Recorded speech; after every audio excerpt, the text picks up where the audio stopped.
For anyone who goes there, I think CES is a beacon of hope and optimism. It starts the new year, not only on a positive note, but on a note where you realize that you could cut deals and you could do things, you could be inspired, you could find partners, you could establish business relationships which will change your company or even change the world.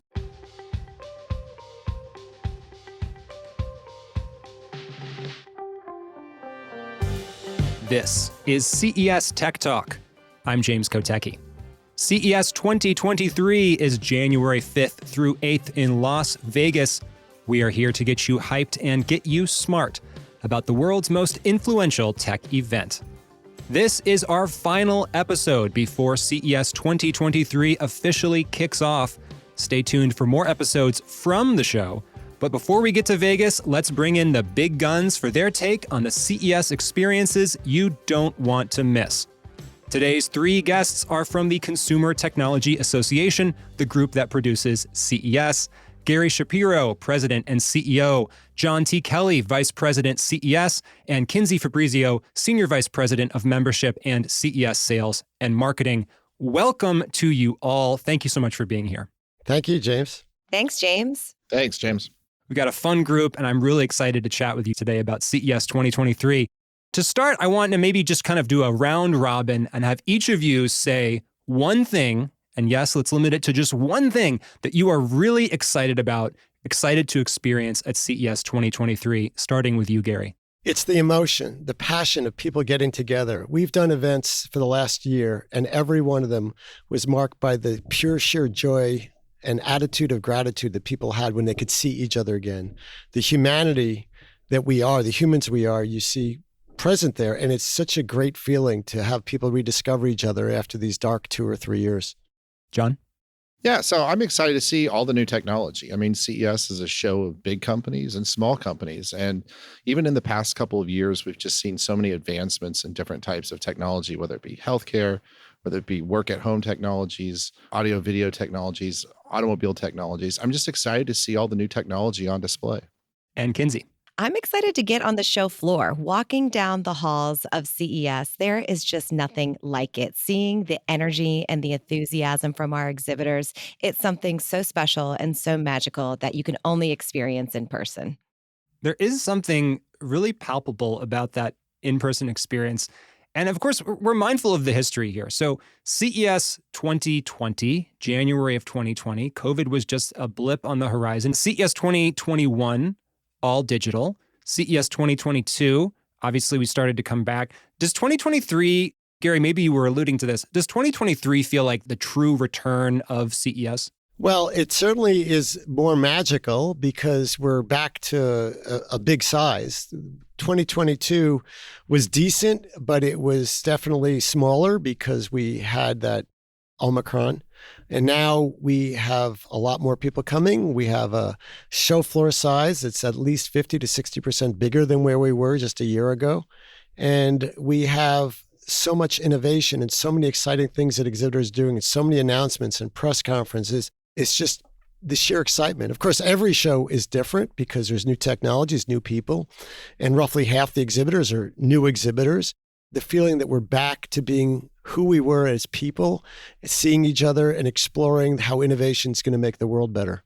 Building on what Gary said, it's just the opportunity where, the entire world comes to CES essentially. So it is a true global event. We have people from over 150 countries attend CES. And on any given year, about a third of our attendees come from outside the United States. My career prior to being in this role was actually I oversaw our international efforts to attract our international attendees to CES. And so last year at CES, it was unique because despite all the challenges posed by international travel at the time, we still had a great showing of international companies at the show.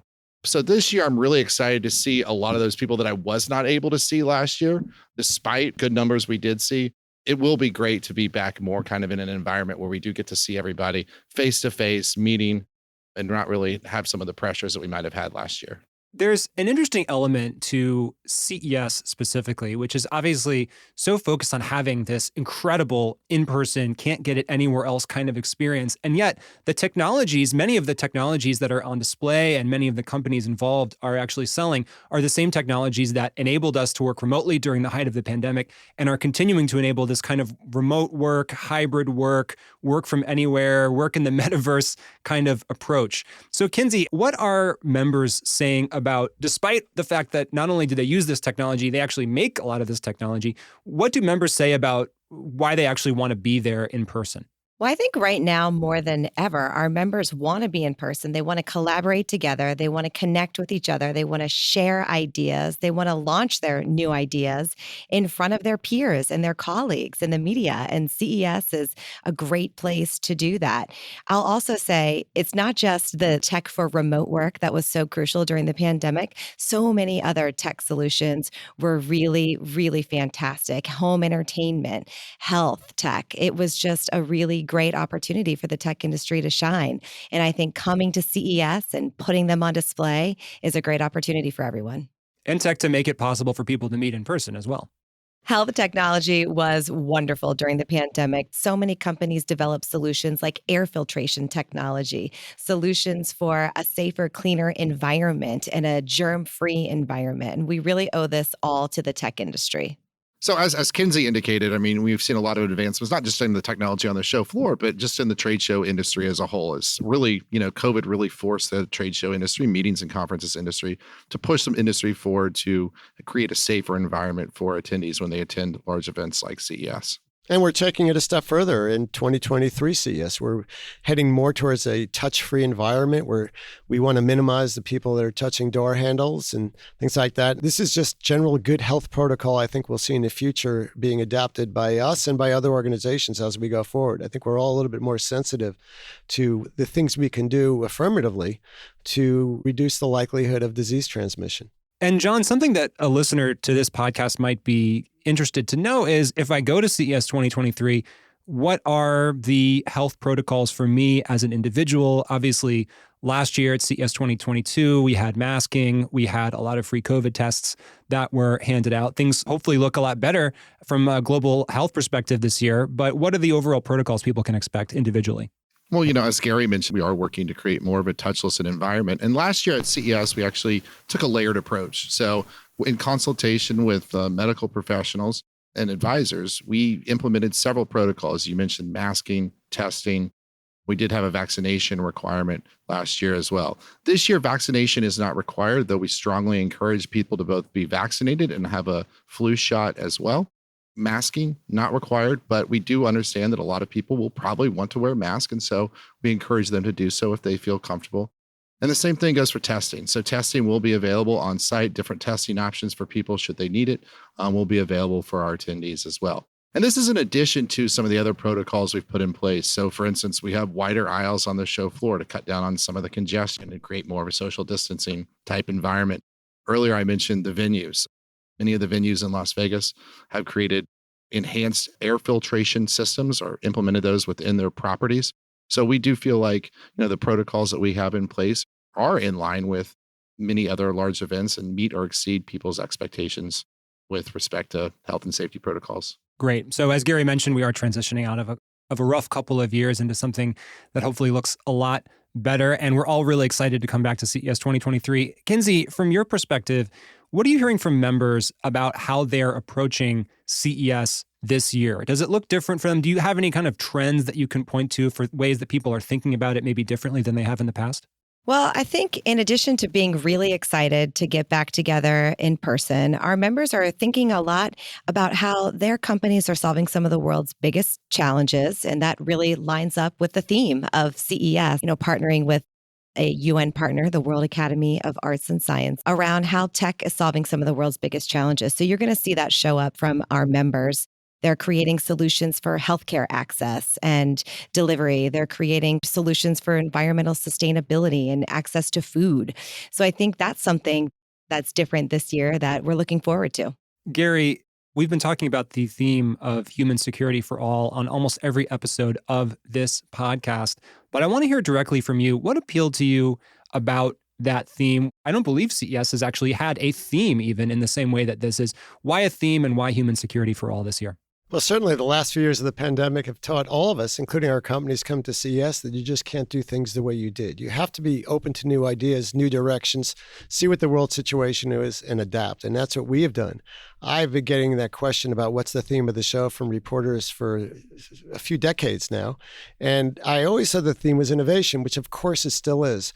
But overlaid on that, this year we have the overall theme of sustainability, consistent with the UN objectives that have been agreed to by all countries. And related to that are these securities or rights. In learning about those last January, it occurred to me that they fully overlap almost everything we're doing at CES. The focus we have on food technology, on clean air, on clean water, on healthcare especially. Each year, it's going even before COVID, we were expanding rapidly in that area, but it just totally increased dramatically because everyone's trying to come up with solutions for health and there's a focus on health. The focus of political security and community security. The only thing it doesn't cover, frankly, is mobility. And we're just adding that one because we can.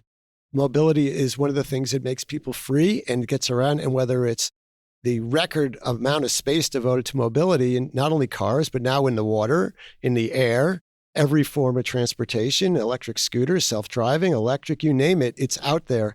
And that's what CES has expanded to do, is that people want freedoms. And these are freedoms.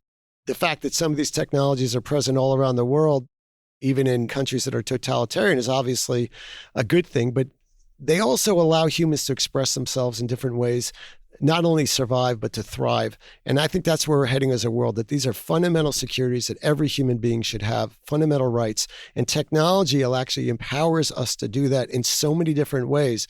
And with the shortage of healthcare workers, with the issues about the environment, with the fact that everyone should have the right to food and healthcare, we're providing the answers. And it's just a matter of wise and smart people from all around the world being entrepreneurial and innovative and being able to have a place where they could get together with other like-minded people and with investors and media and potential partners, big companies, you name it, retailers, other people that buy their products, government agencies, things like that. They all come in one place, and that's in Las Vegas the first week of January. Another thing that I'm hearing more from our members and exhibitors this year is that they're looking forward to come to CES to meet with all those groups that Gary just mentioned, but they're also looking forward to meeting together with their own staff. During the pandemic, so many organizations created remote working environments, and a lot of them haven't had many opportunities to get all back together in person. And we're hearing from our customers that they're going to use CES to do that, and we couldn't be more thrilled. Yeah, so that just speaks to the efficiency of trade shows, really. Not only can you meet with your partners and investors, but you can meet with your staff. How many meetings does the average CES attendee have at CES? 29. Wow. How long would that take to have those meetings if there was no CES or other trade show? If you're someone like me that's traveled around the world for most of my career, it would take a lot of time. Yeah, it's a lot of flights, a lot of miles, a lot of nights spent in hotel rooms. And, you can spend 4 nights in Las Vegas and accomplish all 29 meetings. We have the award for the greenest trade show, according to Trade Show Executive Magazine. I do think it's interesting to talk about the meetings because people who see CES on TV probably don't understand the extent to which actually so much of CES is happening in conversations that are maybe off camera and off the show floor. When we talk about the scope of the different kinds of people who are here, the different kinds of ways that human security for all can be interpreted, it kind of reminds me of the vast scope of CES itself. Can we explain for people the different technology sectors and really the breadth of technology that is actually on display in Vegas? Yeah, absolutely. I'll start. West Hall. This is the new hall at the convention center. This is where we're going to feature automobile and mobility technology. And it's not just cars, though we will have a lot of electric vehicles, autonomous driving solutions. We're also going to have marine tech and EV tolls, as well as agriculture tech in that area. If you move further down the convention center, you get to North Hall. This is where we have the digital health category, one of the biggest growing categories within CES, an exciting part of the show floor. We also have IoT, AI, robotics, fintech, enterprise tech in this area as well. If you keep on moving down the convention center, I'm just going to take everyone on a little tour. You'll get to Central Hall. And this is what you can think of as traditional CES. This is where our biggest exhibitors are going to show up. They're going to be featuring the latest innovations in television and home theater. We also have a part of the show dedicated to gaming and metaverse and Web3 in Central Hall. It's going to be a really exciting part of the show floor. There's also going to be a Web3 studio in Central Hall with CoinDesk, and you're going to hear from influential Web3 voices, and you're also going to get the latest and greatest crypto and blockchain news in that area. If you leave the convention center and head over to Venetian Expo, you're going to find smart home tech, food tech, accessories, lifestyle, sports tech, a very exciting part of CES. And you're also going to find Eureka Park. And this is home to all of our startups. We have over 1,000 startups in Eureka Park, 20 countries represented. You're going to see a group from Ukraine, which we're very excited about. And also for the first time, a group from Africa, the Congo, will be representing at CES in Eureka Park. The last area I'll mention, ARIA, C-Space. And in ARIA, this is where the entertainment, content, media, advertising, and technology communities come together. And you're going to see them all in person in ARIA. There's also a storyteller stage. So you're going to hear from influential leaders in this community talking about their success stories and sharing more about their companies. Companies you'll see in C-Space: TikTok, Snap, Roku, SXM, and so many more. It's a really vibrant part of the show. TikTok, who we actually had on this podcast, actually. So That's right. people can go back and listen to that Awesome. episode. And it's not just indoors. We have outdoor exhibits as well at the convention center. Thank you for reminding me of that. We have the plazas. Central Plaza, right outside of Central Hall. This is a super exciting part of the show floor. This is where Google has their space every year, and it's just a lot of fun to walk around. And then outside of West Hall, in West Plaza, this is where we have an autonomous driving test track. So that's a really cool experience to get by and see. And Gary, it is way too overwhelming to see all of this at one time. If you think, oh, I'll just kind of go and wander around and see some cool stuff, you can very easily get overwhelmed. At least I have in the past. What's your advice, Gary, to people who are approaching CES for the first time and want to see as much cool stuff as they can? Plan ahead, download the app, which will be available in mid-December, and think about where you want to go. And when you plan out your visit, spending a day in each location is probably the best thing you could do. Figure out what is an absolute must-have, like a keynote speech or something else, and then build the day around it in that location. So you're not just spending a lot of time on these wonderful transportation system with the free buses and the taxi that we have in Uber and Lyft. But if you plan, you could, there's 3 major locations essentially.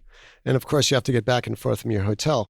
So that's it. And of course, I try to get a lot of sleep, eat healthy, exercise, go easy on the alcohol, and remember, things in Las Vegas are further than they appear. Absolutely.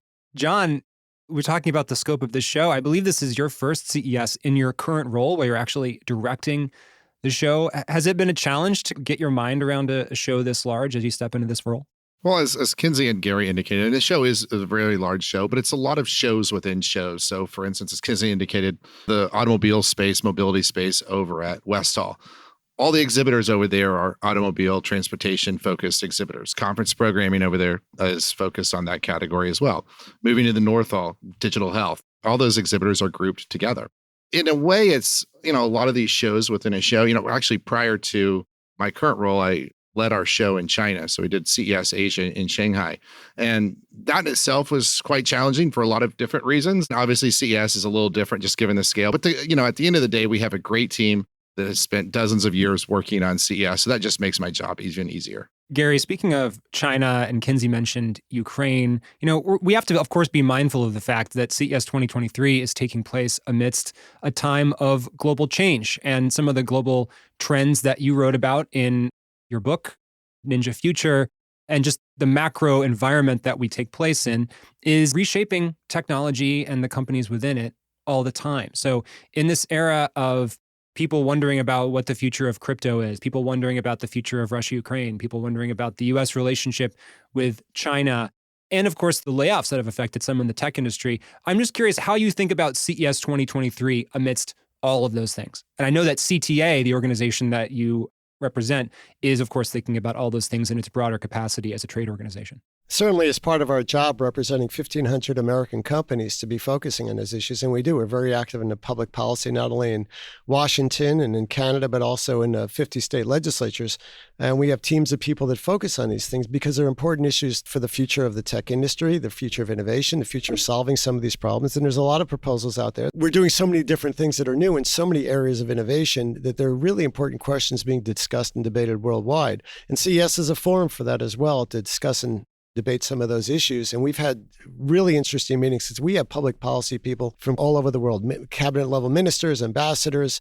As John indicated, 1 out of 3 people coming to the show is from outside the United States, from all over the world. And they're concerned with some of these issues as well. But some of the things, obviously, we can't control, the Russian-Ukraine situation, as well as what we're dealing with in terms of the global economy and some of the concerns about the tech industry. And we take some pretty strong positions on some things, like we believe that tech can and should appropriately be regulated as long as we understand what those regulations are. We clearly know what the law is, and we don't have to go to the government and ask for permission. For anyone who goes there, I think CES is a beacon of hope and optimism. It starts the new year not only on a positive note, but on a note where you realize that you could cut deals, and you could do things, you could be inspired, you could find partners, you could establish business relationships which will change your company or even change the world.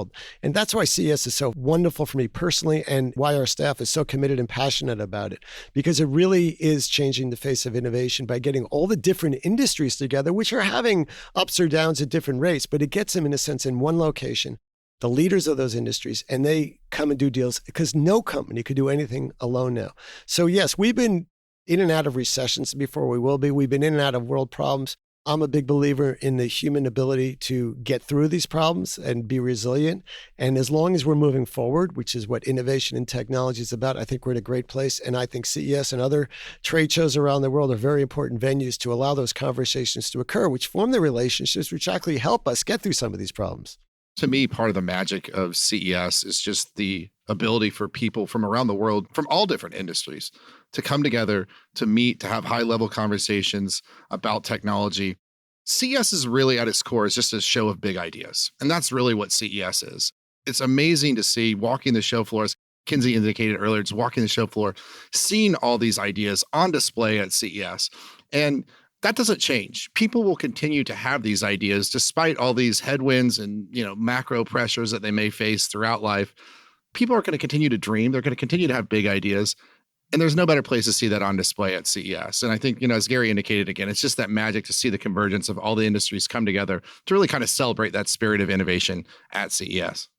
Yeah. And in addition to the show floor, the really special thing is hearing the different attendees and speakers talk about what they're doing in our conference programming, and hearing how they're approaching new solutions, how they're problem solving, how they're identifying how to make the world better, their own companies better, their industry better with tech solutions.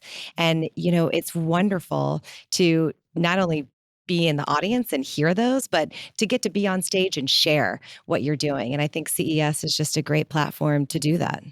CES is a place often where the impossible becomes possible, and things that seem like science fiction actually take shape and are tangible on the show floor. So I asked this question partially in jest, but partially because the things that you answer could actually happen. What's a piece of fictional technology, just round robin, that you hope to one day see at CES? I have many. I like to multitask. And so blow drying my hair, I feel like is just a boring task. So if there could be like a robot that could do it while I was doing other really productive things, I think that would be really great. So a hairdryer drone is what I'm hearing from a you. hairdryer drone. I also would like to be able to teleport, get somewhere really quickly. Did I steal that from you? I'm so sorry. Well, flying car. Well, I'd love to see teleportation at CES. Flying cars, another good one. We've seen kind of bits and pieces of what that could look like over the years, but that's another big one that might be more so of a reality than teleportation. We do see some pretty interesting aircraft, or maybe experimental aircraft at CES. You could eVTOL. You could just go up and come right back down. At CES. That's right. I've been a robotics fan and science fiction fan since I've been young, and I believe robots will increasingly do great things for us. But in the area of healthcare, where we have a fixed number of doctors and healthcare professionals, and we're getting older, it's become a crisis. And I think that we are increasingly getting to a point where you'll have predictive health, whether it's a seat in your automatic car, which could tell you that you're likely to get sick and what you should do about it, or just the fact that you have healthcare based on your individual genetic makeup and food you intake and your body type and everything else. That'll get real results and keep people healthier. It's very exciting. I've been dreaming about self-driving cars, and it's becoming a reality. A lot of the things that I was thinking about, and not having hair, I wasn't as creative as Kinsey, but some of the things... I was a little selfish with my answer. Yeah, exactly. But some of the things, like I remember like flat screen TV and wall TV was something I always talked about. And we talked about home theater, and a lot of these things did become reality. When I first started going to CES, the cell phone was just being introduced. It was the VCR and the compact disc player, which amazing, was 1G. Every 10 years there's a new G, and now we're on 5G, and we're seeing so much. But we've also seen the evolution of the computer, of transportation, so many different types of video, and so many different things that have fundamentally changed lives. And a lot of that does go to health and safety and food and water. And that's what we're seeing at CES. But it's also the area where I think we have the most room for growth is education and child raising, because I don't feel we're doing a very good job of either one right now, at least in American society. To play off the health thing, something that I think we will start to see more of, and we're going to see a little bit this year at CES, is diagnostic testing that consumers can do on their own. So Abbott is launching a diagnostic blood test for concussion detection. People can get their hands on COVID tests very easily now. Any type of testing that consumers can do at home to avoid, having to go into the doctor. I think I have young kids, ear infections. Oh, what a pain. If, we could check for that at home easily, that would be great. Yeah. Right? I know. Does it need an antibiotic or not? Yeah, it's technology. It's technology empowering the consumer. Absolutely. Well, this has been a blast. I've really enjoyed talking to all three of you, and I'm looking forward to seeing all of you in Vegas in January. Gary Shapiro, last word is yours. Final thoughts and things you want to say about CES 2023. Thanks, James, for all you've done. It's been a great series of podcasts. It's exciting. We're leading up to one of the most important events, I think, in the world in terms of technology and innovation and people doing things for the future of mankind. It's really great. We're excited about it, obviously, and it's not too late for register at ces.tech. And it's something that if you are connected with the industry, you can register to attend. And when you attend, obviously, it's going to be very busy. And don't be concerned, because if you're at the show, will be able to stay on for 60 days onto our website and go to some of the sessions that you may have missed. This is something that we have found that journalists and others who attend the show want to link up with an exhibitor or see a conference session they missed can do. And it's something that we're offering as a benefit. For those that, for some reason, they can't attend the CES, there's a way of registering on site for the digital portion of the show. And you could find that out on our website. Well, Gary Shapiro, John T. Kelly, and Kinsey Fabrizio, all of the Consumer Technology Association, thank you so much for being on the show. Thank you. Thanks, James. Well, that's our show for now, but there's always more tech to talk about. Please subscribe to this podcast so you don't miss a moment and get more CES at ces.tech. That's ces.tech. Our show is produced by Nicole Vidovich with Kristen Miller and Mason Manuel, recorded by Andrew Lynn, and edited by Third Spoon. I'm James Kotecki, talking tech on CES Tech Talk.